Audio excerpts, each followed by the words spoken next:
Ladies and gentlemen, on today's episode of Wedding Wednesdays, we're answering some questions brides have been asking. And to help us out with this, today we have a very special guest with us. We have Cynthia Wambui Otieno, who is the founder and CEO at Lamid Network Trust. Cynthia is a relationship and marriage coach. She's also a mentor to women, and she's a published author. So ladies and gentlemen, we are in very good hands. My name is Eunice Mwe. I am the founder of Yulita Surprise. Yulita Surprise is an event planning and experience company that is based here in Nairobi. I'm also very honored to having you tuned in. So without wasting much time, I'll dive straight to the questions. These questions are posed to us by many brides who have been interacting with over the last couple of weeks. And just, we saw it fit to bring in a relationship expert so that she can help us answer these questions. So without further ado, I'll head on to our very first question. I'm very excited about these sessions because I feel like I have a lot to learn from Cynthia today. But before I start these questions, maybe I'll ask Cynthia to just say a word or two so that we get to know, you even get to hear her voice before we delve into the questions. Hi Eunice. It's such an honor to be back. It's been a minute, and I just want to thank you for asking me to come on. I'm excited. I can't wait to hear the questions. And we at Lamid Network Trust, we are dedicated and very, very excited when we work with brides and bridegrooms as they prepare to build a marriage that will last a lifetime. One of the things that I speak to brides about is that, yes, you're preparing for a wedding day, but prepare for your marriage. So some of the questions that we are going to talk about are part of the marriage preparation. What do you need to know? What are the questions or even concerns you may be having that you need to talk to somebody and basically alleviate any fears, insecurities that may come. So Eunice, I'm excited. I'm excited that we're going to be having this discussion, and I feel like no stone will be left unturned. You know, literally, like Moi used to say. Yeah, exactly. I'm also very excited. So the first question, we have a question from Jen. Jen is a bride to be, and so she says, my fiance got his coworker pregnant. The wedding is in 2 months, and everything is paid for. He still says he loves me and that he made a mistake. What should I do? What would you do? Yeah, what should she do? Yeah. What should she do? It's quite an interesting question. Wow, that's pretty heavy. That's pretty heavy because she's dealing with a crisis. And with this crisis, there are a couple of things that I do not know from her. I do not know if she, remember, marriage is a choice. Does she want to go ahead and get married? Based on the information she currently knows, because the thing is, the fiancé did the fiancé disclose it to her that he made his coworker pregnant, or she got to find out on her own? So I'm not really clear as how she found out. So that then it basically begins in the conversation is, what does she need to do? Actually, Miss Bride to be. Actually, the ball is on your court. You have the ability to make the choice that you can live with for the rest of your life. Remember, he has a family coming up in terms of a child that is going to be part of your lives for the rest of your lives. So you need to sit down and have a very serious conversation, the two of you. You need to plan. Yes, you've planned a wedding. A wedding date can be pushed backwards. Yes, it will incur a cost, but you would have some ducks in a row. You need to figure out what does co-parenting look like with a co-worker. Is there going to be a co-parenting arrangement? Is that relationship still going on, or it's over and done with?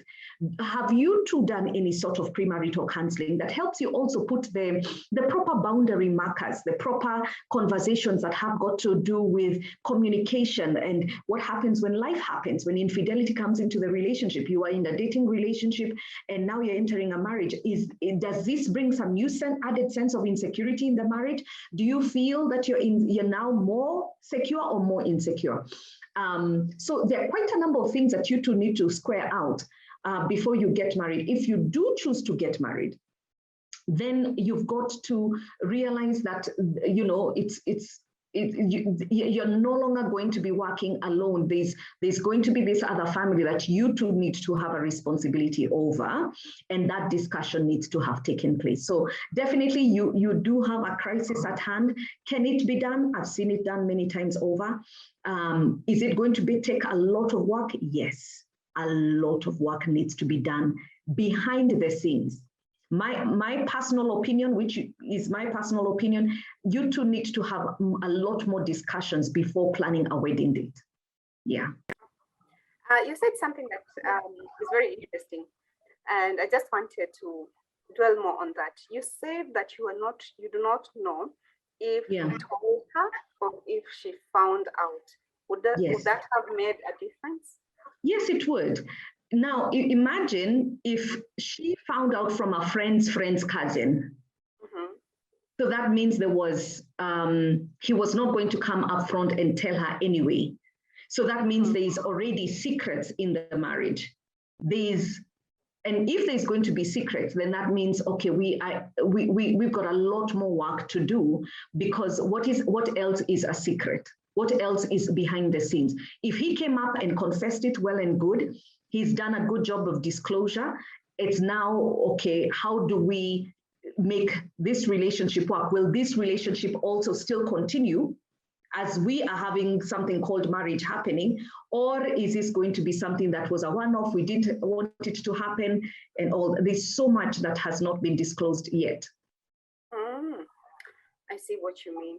I can imagine the situation that she is in, because with 2 months to the wedding, so many things have happened in terms of planning, and yes, she needs to make this decision even before she moves forward. But I like your answer. I like the fact that you have said there's so much to be done in terms of work between the two of them. They need to sit down and communicate. And because no one else can do that except the two of them. The two, yes. But you have said it can be done. You've seen it. I've seen it done. Does it mean that it's going to be easy? No. Have I seen people break up in the process of trying to make it work? Yes. So it's not going to be a cup of cake. I won't sit here and tell her that it's going to be easy, oh, va-va-voom.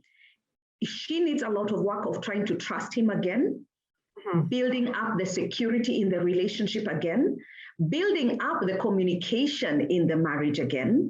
And it's also, if they make the choice to get married, it's also communicating how are they going to do money going forward, because now there's a new added expense. They're going to have to make decisions about what does co-parenting and blending the family look like. That's a new conversation that was not on the table. Now it has been added to the table. And other dynamics when it comes to family, you understand? So I think by the time they come to planning or even trying to execute a wedding, which is basically a wedding is an event. Marriage is not an event. Marriage is a journey. Those are two very different things. A wedding is an event. Events can be cancelled and rescheduled. Marriages are not that easily to cancel and reschedule. A marriage has to be worked on. A marriage is a journey to accomplish it. Wow, my goodness. Thank you so much for coming, because I'm learning so much. I didn't even think about the financial aspect of it. Having to sit down. Oh my gosh. But I hope, Jen, you've gotten something that I have. Maybe you can move on to the next question. Sure. Yeah. Betty says, I don't like my fiance and we are engaged. What should I do? Whoa, that I don't like. Yeah, I don't like. Perhaps I don't know the situation too, but maybe it was because some people have arranged marriages, or some people have those situations where they have been forced into. I have no idea, but she does not like her fiancé and they're engaged. Yeah, I think she needs to give us more information, because saying that you don't like somebody, I mean, I wake up in the morning and sometimes I don't like, or I can wake up in the morning and I don't like the way the sun looks like, or I don't like the way my husband looked at me, but I'm married to him and I love him. Yeah. Like is very fickle, but love is more permanent, it's more long lasting. So is it that she doesn't like something about his character? Doesn't she like his behavior? I don't like it when he says this to me. I don't like when he shuts me down, and he's one of those people who like gaslighting people. I don't like it. So liking could be something to do with character. I don't like the way he wakes up and he looks like he has a tsunami has passed by him. Liking is so without giving us a clear what she doesn't like, maybe she's saying, I don't like him. Well, were you two arranged? Did somebody force him? Because if you don't like him and you're engaged to him, then there's a problem. Isn't it, Eunice? There's a big problem, because he's seriously moving from being a fiancé to an ex-fiancé. Because at the end of the day, I think, Eunice, the thing is, if you don't like something, you change it. You move. Yeah. You change, either you change you, or you change the circumstances around that not liking situation. If I don't like this yellow jacket, I remove it and I wear another one. But if I can't wear this jacket and say, Eunice, I don't like this jacket. I don't like the way it feels against my shoulders. No, I will remove it if I don't like it. But then you've got to understand, what is in the liking? Is it that you don't like him as a person, or you don't like him in character? Behavior? Then we can figure that out. What is it that you don't like? Okay, can you live with it for the rest of your life, or you feel that I cannot live with that behavior, I don't like it at all? Then definitely, I was about to tell her, baby girl, do not get married to somebody that you cannot like even a little bit. It is a long time to be married to somebody you don't like. You look at him like this, you want to have a convulsion. No. Don't get married. Okay. But she needs to give more information. Yeah. Go ahead, Eunice. Yeah. I like that. I like the fact that you can either like something, it's about the character or about the person. Yeah. So Betty needs to give us more information, but I like how you have dissected it. The next question is from a lady called Julie. Julie is, the fiancé is a Muslim, and he wants her to convert. What do you think Julie should do? That's a very interesting one, Eunice. Yeah. Julie, the thing is, I hope you will be listening to me together with your fiancé. And I believe that you have something strong that you two feel for each other, which is called love. And love does not know color. It does not know tribe. It does not know ethnicity. It does not know, faith. However, you have to look at how your values, what are your values? What are the things that you feel are non-negotiable where your values are concerned? Are you a practicing Christian? Or are you a practicing Muslim? Do you feel that this is something that you would want to do as part of your act of marriage, your act of, I want to sacrifice that, I want to give it up, and because this is what is important to me and I want to become a practicing Muslim? You've got to weigh that in, because it will be very, very difficult for you to be a practicing Muslim, a practicing Christian and a practicing Muslim. Our values are very different. And I find that it may be easy for you to say that, we can grow this way, but he's already asked you, kwa hisani yangu, please come and convert, because that's what our requirement as a Muslim is, for you to convert and become like us and believe the way we believe, and we bring up children in the way we believe. If you already have a problem with the belief system or with what it will do for you, then you need to weigh in. and listen in and lean in closer to say, is this what I want to do? Do I want to do? You've got to think about more things than just love. You've got to think about, what do you see as far as your family? Is that difference going to embrace your family, or is it going to grow you apart? When it comes to children, do you want them to be brought up as Muslim or as Christian? When it comes to money, there's so many other things that you need to weigh in to saying that this is our value system. We agree in this matter. And because we agree, yes, I will go ahead and convert. No, I will not go ahead and convert. So I would tell you, like I have told many people before, as you are investigating what to do, I've had people who, let's say, are from two different religions. One is a Christian, the other one is a Muslim, or coming from two different denominations, let's say SDA and Protestant.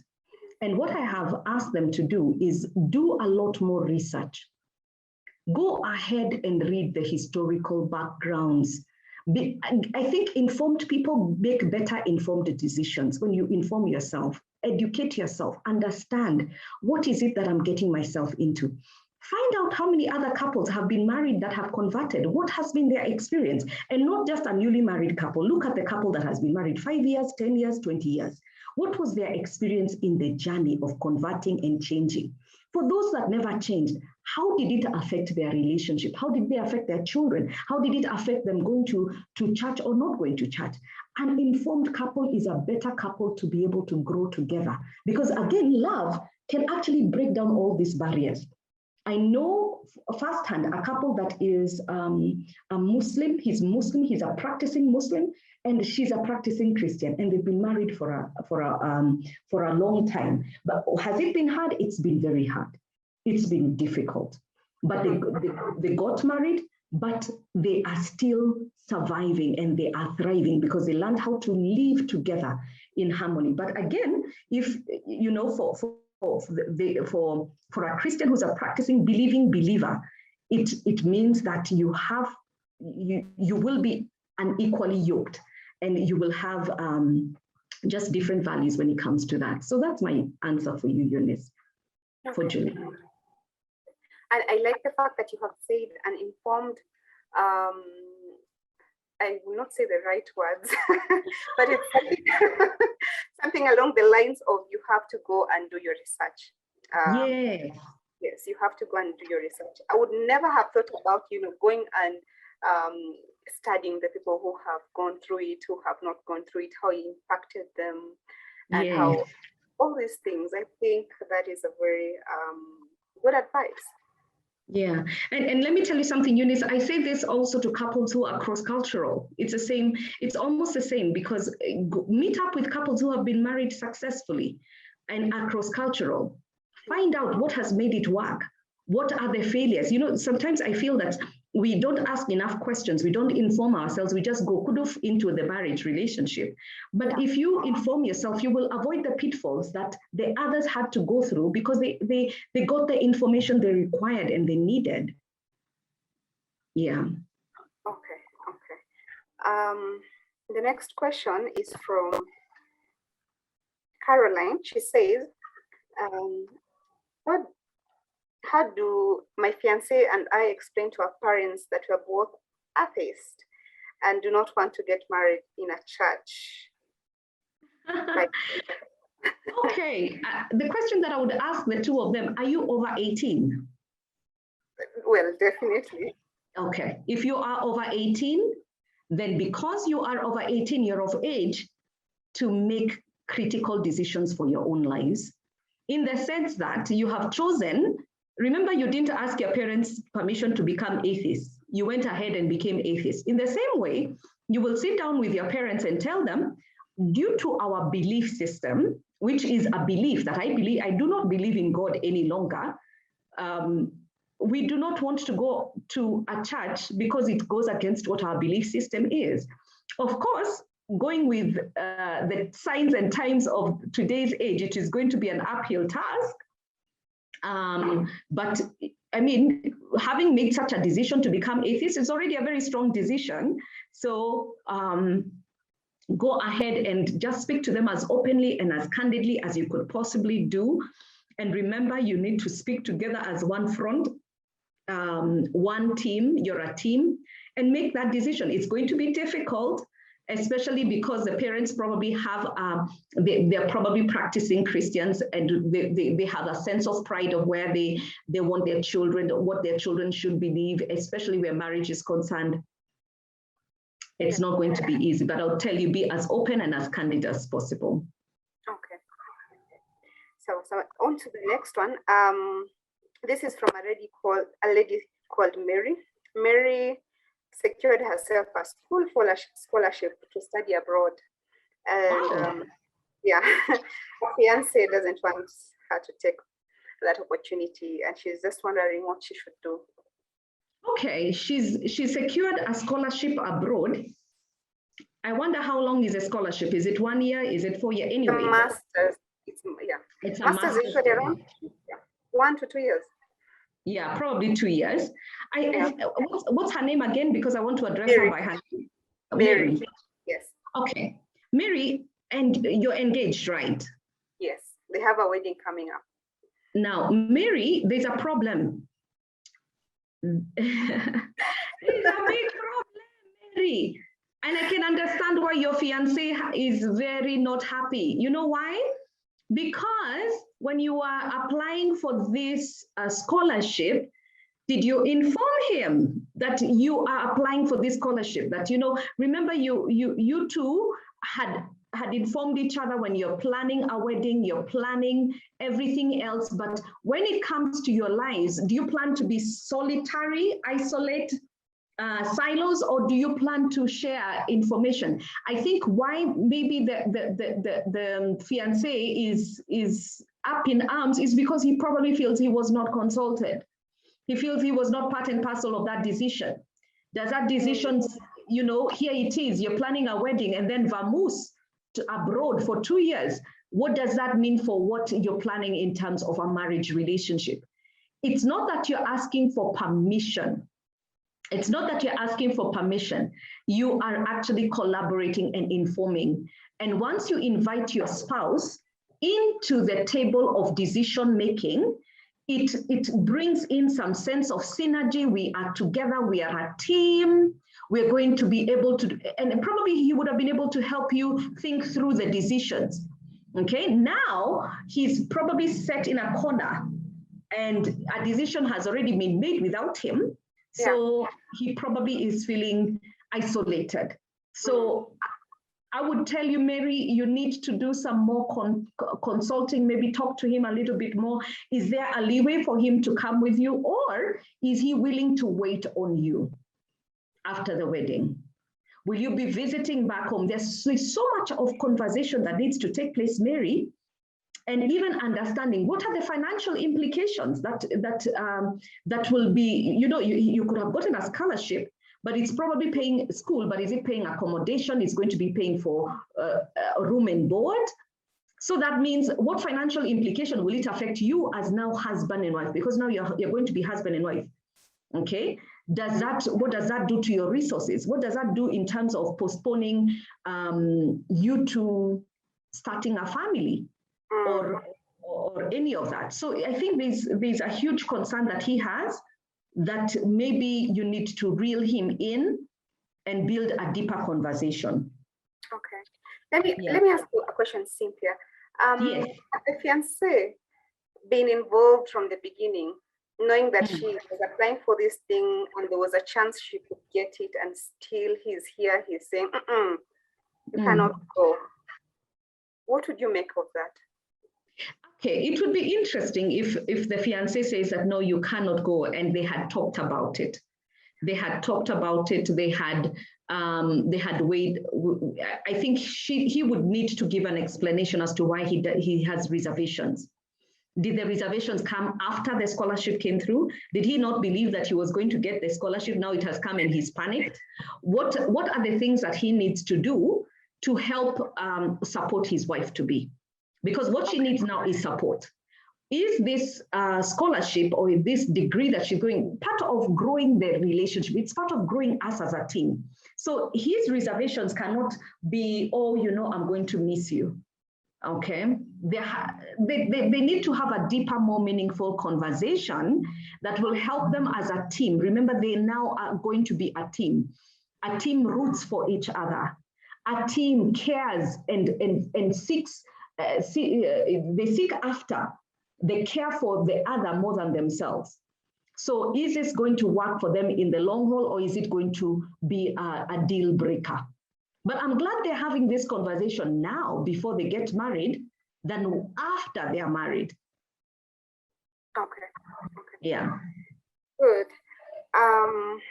So we go on to the next question. This is from Yvonne. Yeah. Yvonne is saying, my fiance's father cheated on his wife 3 times and had children, including with those women. Should I be afraid that my fiance will cheat on me? Does it run in the family? I think that's her question. Does it run in the family? Woi.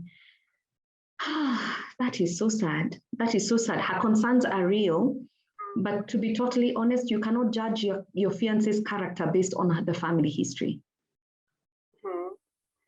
You understand? You cannot judge your family, character based on, let's say, for example, the father had gone to jail for stealing. Should I be worried that that this stealing trait is in the family?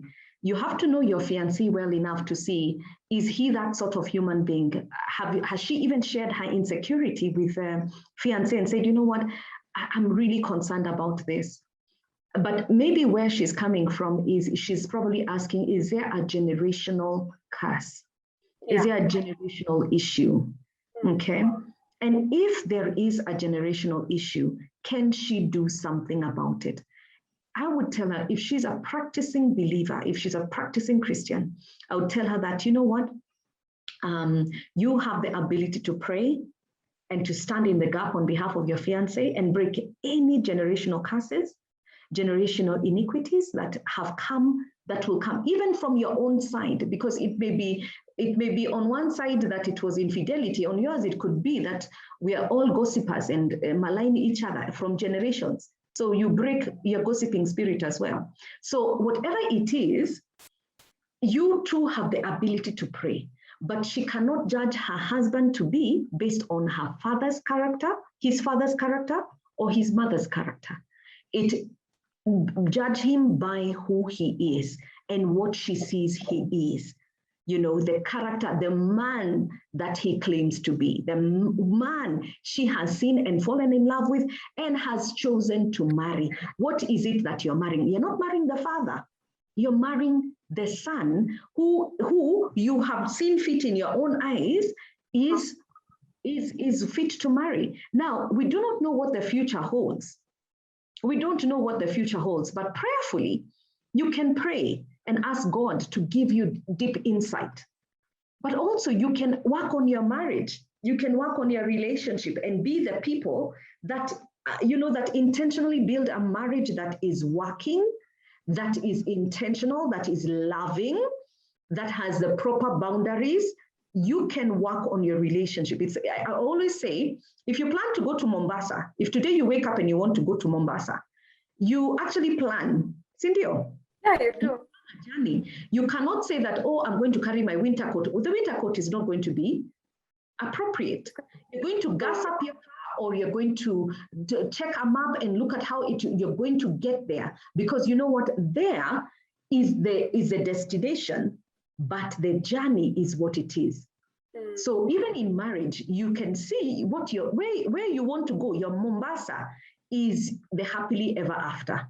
But what do I need to do to get to happily ever after? You can plan a route that is that has minimum bumps by making sure that I have built by communication, built understand who we are in terms of temperaments and personalities. So then you can actually mitigate any issues that would happen in the future. Mitigate. Does it mean that you won't have problems? Everybody has problems. We will have money issues. We will quarrel. That's life. But then you will build. Okay? Okay. Because of time, we have come to almost the end. I have one more question before we Sure. I'm loving this, Eunice. This is awesome. Great questions. I can't even imagine 30 minutes have gone by so fast. I can't believe this was too fast. It was too fast. But this is from a lady called Judy. Judy says she's wondering what she should do. She has a daughter who is 11, and her father has never been in her life. And recently, his mother, now the baby daddy and the mother, decided to put out and they want to meet her. My fiance says he would leave me if I allowed that to happen. She's asking what she should do. Okay, so she has an 11-year-old child, and the baby daddy has never wanted to meet the child until now. Yes. And so and the mother, the shosho wants to meet the child. The shosho and the baby daddy now they want to see the child, and the fiance is saying, if you do that, I'm going to leave you. Wow, wow, wow. Eunice, that breaks my heart. I know. That breaks my heart, Mama. This is so deep. This is so deep because you know what, Eunice? We have, there's a man and a woman that love each other deeply and they want to build a life together. But they've got to also understand there's a child who they need to care for her concerns, her future, and even the fact that she is a preteen who probably will need to understand where did I come from. Because let me tell you something, this child already knows that that fiance is not my daddy at some point in time, unless the fiance came 11 years ago. So she already knows. And can you imagine if she's 18 years old and she figures out that mom and fiance made up their mind over 7 years ago not to introduce me to Shosho. Can you imagine what that would do to a child's life? I see that what you two can make a decision and it impacts this child for the rest of her life. Let me tell you something, as a relationship and marriage coach, I have encountered so many young women who are living in a lot of pain because of not having closure over identity. I never met my father. I never met my mother. I do not know what my family looks like. So it would be something very different if the child is old enough to make that decision. Right now, you as a parent are the custodian of decisions at that point in time. And so you make decisions on her behalf until she's old enough to make that decision. So I do not know why the fiancé does not want this to happen. Is it from a place of pain, insecurity, or is it from a place of where you feel this guy was abandoned, I took over the responsibility as a father, I'm the father? That doesn't take away your fatherhood, Mr. Fiancé. Imagine it doesn't. Kwa hisani yangu, it does not take away. You are the father. Because fatherhood is not about biology. It's about you taking care of this child. You did. But at the end of the day, do you want to bear the responsibility of one day this girl asking the question and you saying that, yes, 7 years ago, I did know, I held you back from meeting your shosho and meeting your daddy. I think you guys need to look beyond what you yourselves want. Think about the child for once and then make that decision. And if that decision is still a no, be willing to live with that decision for the rest of your lives. Okay. And is it also okay for them to look at where the mother, that is the shosho, and the baby daddy are coming from in terms of their intentions? Why is it that after all these years, they're coming now? Are they coming, for good, or just that in and out? Is it also something that they need to consider? I think that's a very good question, Eunice. Is that have they interrogated that side of the family to find out what is the link? Is it out of curiosity? Because a picture can do it. A picture can show you the child. Or is it a place of healing and reconciliation? But until they know the true intention, and even if it is just for healing's sake, please make that opportunity available. Because again, it's a child's life that is at stake, not yours. We have come to the end of the questions that we have today for this session. Yeah. And just to sum it up, I think what I have picked up from all this is there needs to be more clear channels of communication from both parties, in this case, the brides to be and their fiancés, because communication, if you sit down with someone, you're able to air out a lot of issues that perhaps could be causing you sleepless nights right now. Yeah. Yeah. And so I just want to say thank you so much, Cynthia. You are a wealth of knowledge and information, and you're very insightful and very very wise. Thank you. Thank you. So where can people get you? Oh, nice. People can get me on my social media page, which is Cynthia Wambui Otieno, Love Life Relationship Coach. Cynthia Wambui Otieno, Love Life Relationship Coach. Or they can get me on 0717 639 646. 0717 639 646. Yeah. And you're available Monday to Friday? I'm available from Tuesdays to Friday, to Saturday. I'm sorry, to Saturday. Okay. And which kind of person can come to you? Who's a person who is looking for what exactly? Okay, the people that usually get a hold of me is if you are planning to get married, we have relationship and marriage classes, which we call love clinics. If you're planning to get married, we will prepare you for marriage courses, which will entail understanding yourself and how to grow your relationship. We entail conflict resolution in marriage, money, how to understand your money psychology, your money history. We will talk about in-laws, family, how to talk about families. We will talk about how to build a marriage that will last a lifetime. All these conversations are really critical to building that relationship because we tend to be different. We also will have couples who are already married and have hit a snag.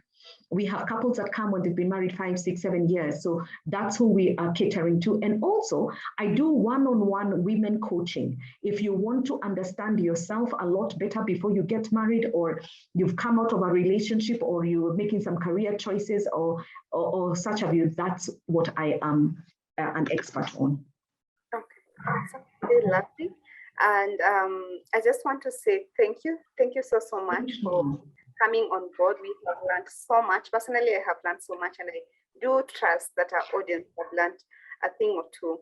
And the ladies who asked the questions, I truly believe that they have been assisted. Amen. Yes. So till next Wednesday, I have been your host, Eunice Moy, and thank you so much for joining us. Thank you, Cynthia, and have a lovely night. Thank you.